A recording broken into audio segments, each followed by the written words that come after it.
আসসালামু আলাইকুম ওয়া রাহমাতুল্লাহি ওয়া বারাকাতু। সম্মানিত দর্শক মণ্ডলী, আশা করি মহান আল্লাহর রহমতে সকলেই ভালো আছেন। আর আমরা আজ থেকে ধারাবাহিকভাবে সহিহ কোরআন শিক্ষার টিউটোরিয়াল তৈরি করার চেষ্টা করব ইনশাআল্লাহ। আমরা সূরা কদর থেকে পর্যায়ক্রমে সূরা নাস পর্যন্ত টিউটোরিয়ালগুলো তৈরি করব। প্রিয় দর্শক, আমরা প্রাথমিকভাবে ছোট ছোট সূরাগুলো বাছাই করে নিয়েছি। তার কারণ হলো এই সূরাগুলো অনেকেরই মুখস্থ থাকে, যার কারণে বুঝতে আপনাদের সুবিধা হবে। প্রিয় দর্শক, আমাদের এই টিউটোরিয়ালগুলো সেই সমস্ত ব্যক্তিদের জন্য বেশি উপকারে আসবে যারা কোরআন শিখেছেন, ভুলে যাচ্ছেন, অথবা ভুলে গিয়েছেন, অথবা সহি শুদ্ধ কোরআন শিখতে চাচ্ছেন। শুধুমাত্র তাদের জন্য অনেক বেশি উপকার হবে। প্রিয় দর্শক, আমাদের এই টিউটোরিয়ালগুলো যেই স্টাইলে উপস্থাপন করা হয়েছে তা তাদের জন্যই বেশি উপকার হবে যারা কোরআন শিখেছেন, ভুলে যাচ্ছেন, অথবা ভুলে গিয়েছেন, অথবা সহি শুদ্ধভাবে কোরআন শিখতে চাচ্ছেন। তাদের জন্য অত্যন্ত জরুরি এই টিউটোরিয়ালগুলো। ধারাবাহিকভাবে আপনারা দেখতে থাকুন, আশা করি আপনাদের অনেকটাই উপকার হবে। প্রিয় দর্শক, আমাদের টিউটোরিয়ালগুলোর আজকে প্রথম পার্ট, যার কারণে আমরা অনেকগুলো ইম্পর্ট্যান্ট কথা বলে নিচ্ছি। যেমন আমাদের স্ক্রিনে দুটি পার্ট দেখতে পাচ্ছেন। প্রথম পার্টটি কিছু কায়দা কানুন লেখা আছে। কারণ হলো কোরআন সহি শুদ্ধভাবে শিখতে হলে নিয়মকানুন জানতে হবে, যার কারণে আমরা এখানে কয়েকটি নিয়মকানুন লিখে দিয়েছি। এগুলো যদি আপনার জানা থাকে তাহলে আপনার কোরআন অনেকটাই সহি শুদ্ধ হয়ে যাবে। আর এই কয়েকটা জিনিস মুখস্থ থাকা আপনার জন্য অত্যাবশ্যক এবং গুরুত্বপূর্ণ। প্রিয় দর্শক, কোরআন সহি শুদ্ধভাবে জানতে হলে, শিখতে হলে অনেকগুলো নিয়মকানুন জানতে হয়। আমরা এখানে কয়েকটি গুরুত্বপূর্ণ নিয়মকানুন লিখে দিয়েছি। এগুলো মুখস্থ থাকা আপনার জন্য অত্যন্ত জরুরি। কোনো ব্যক্তি যদি এই কয়েকটি নিয়ম মুখস্থ করে কাজে লাগাতে পারে, প্রয়োগ করতে পারে, তাহলে তার আগের চেয়ে অনেকটা সহি শুদ্ধ হয়ে যাবে। প্রিয় দর্শক, এছাড়া আরও অনেকগুলো নিয়মকানুন রয়েছে যা আমরা পর্যায়ক্রমে আপনাদেরকে পড়ার সাথে সাথে সেগুলো বলে দিব ইনশাআল্লাহ। প্রিয় দর্শক, চলুন আমরা শুরু করি। প্রথমেই আমাদের স্ক্রিনে দুইটা পার্ট দেখতে পাচ্ছেন। প্রথম পার্টে আমরা অনেকগুলো নিয়মকানুন লিখেছি, সেগুলো আগে একটু বিশ্লেষণ করে দিই। প্রথমে দেখতে পাচ্ছেন খাড়া জবর খাড়া জের উল্টা পেশ হলে এক আলিফ টেনে পড়তে হবে। দেখুন, এই যে এখানে একটা খাড়া জবর আছে, এখানে একটা খাড়া জবর আছে, এটাকে খাড়া জবর বলে। অনুরূপভাবে এরকম জবর, খাড়া জবর যদি নিচে থাকে তাহলে সেটাকে খাড়া জের বলে। আবার একই রকমভাবে পেশের মতো যদি পেশটা উল্টা হয় তাহলে এক আলিফ টেনে পড়তে হবে। একইভাবে 2 নম্বরে আছে জবরের বাম পাশে খালি আলিফ, জেরের বাম পাশে জজমওয়ালা ইয়া এবং পেশের বাম পাশে জজমওয়ালা ওয়াও থাকলে এক আলিফ টেনে পড়তে হবে। দেখেন, এই যে এখানে জবরের বাম পাশে একটা খালি আলিফ আছে, সুতরাং এখানে এক আলিফ টেনে পড়তে হবে।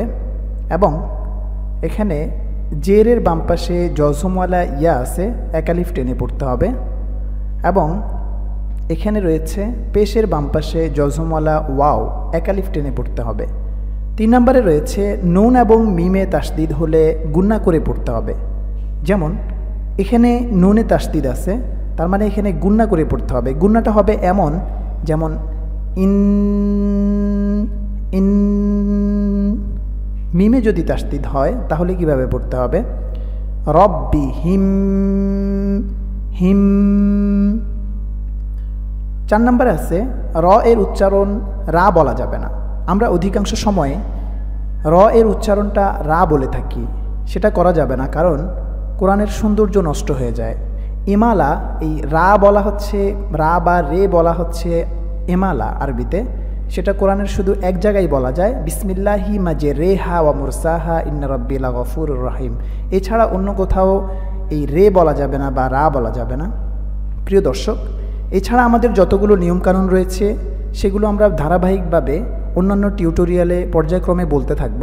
তার কারণ হলো একই টিউটোরিয়ালে যদি সবগুলো নিয়মকানুন বলতে থাকি তাহলে আপনাদের আয়ত্ত করতে কষ্ট হবে। চলুন আমরা শুরু করি। বিসমিল্লাহির রহমানির রহিম। ইন ইন না। এখানে জবরের বাম পাশে খালি আলিফ আছে, এক আলিফ টানতে হবে। উপরে যে চিহ্নটা দেখতে পাচ্ছেন সেটি 3 আলিফ টানের চিহ্ন।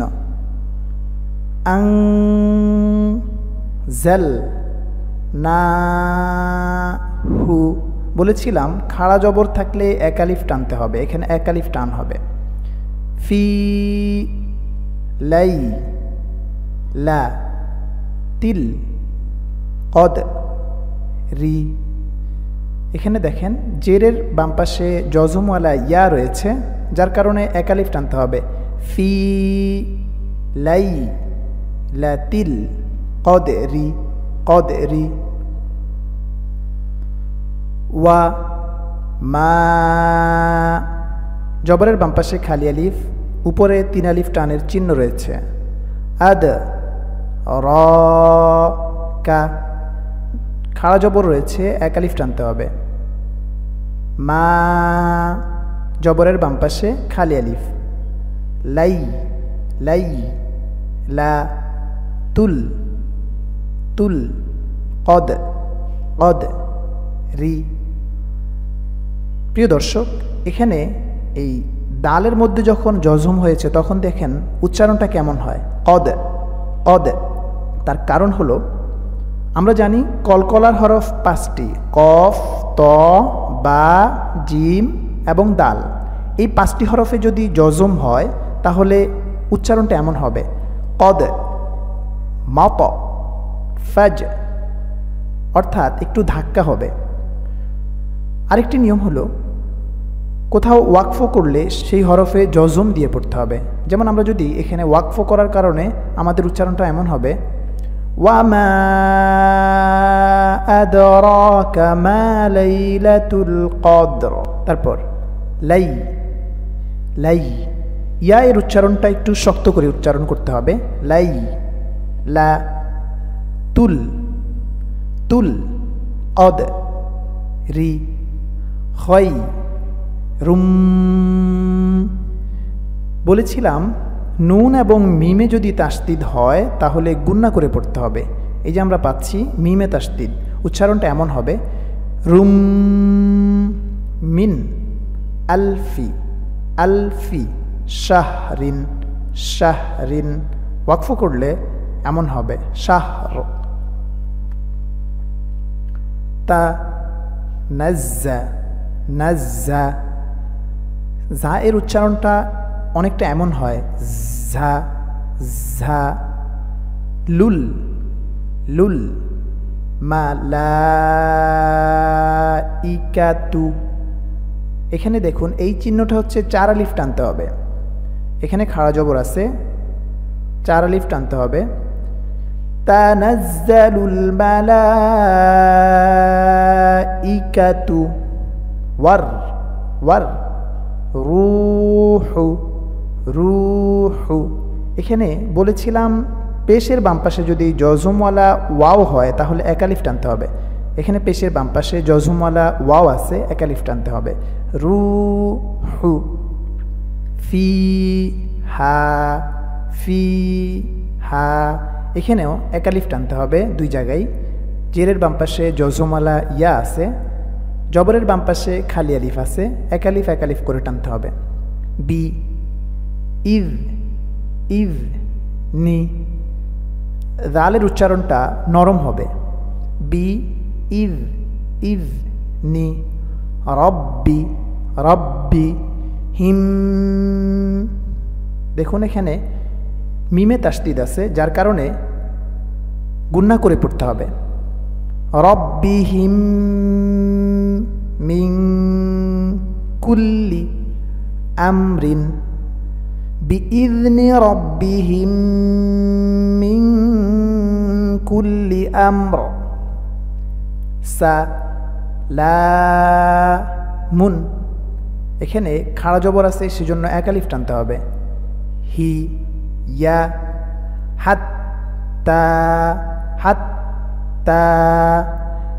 আমরা জানি তাসদিদ হলে 2 বার উচ্চারণ হয়, যেমন হাত্তা মাত লা ইল ফাজরি। প্রিয় দর্শক, আগে একবার বলেছিলাম কলকলার হরফ 5টি, কফ, ত, বা, জিম এবং দাল। এই 5 হরফে যদি জজম হয় তাহলে উচ্চারণটা কলকলা করে পড়তে হবে। মাত লা ইল ইল ফাজরি সালামুন হিয়া হাত্তা মাতলাইল ফাজর। সম্মানিত দর্শক, আশা করছি এই ভিডিওটি আপনাদের জন্য অনেকটাই উপকারে আসবে এবং এখানে যে নিয়মগুলো দেওয়া আছে অবশ্যই মুখস্থ করে নেবেন। এছাড়া আরও যতগুলো নিয়মকানুন রয়েছে আমরা এখানে বাদ দিয়েছি, সেগুলো পরবর্তী টিউটোরিয়ালে ইনশাআল্লাহ বলে দেওয়ার চেষ্টা করব। সম্মানিত দর্শক মণ্ডলী, আমাদের টিউটোরিয়াল সম্পর্কিত যে কোনো মন্তব্য আমাদেরকে কমেন্ট বক্সে জানাবেন। মহান আল্লাহ তাআলা আমাদের সকলকে সহি শুদ্ধ কোরআন শিক্ষা করার তৌফিক দান করুক। আমিন। আসসালামু আলাইকুম ওয়া রাহমাতুল্লাহি ওয়া বারাকাতুহু।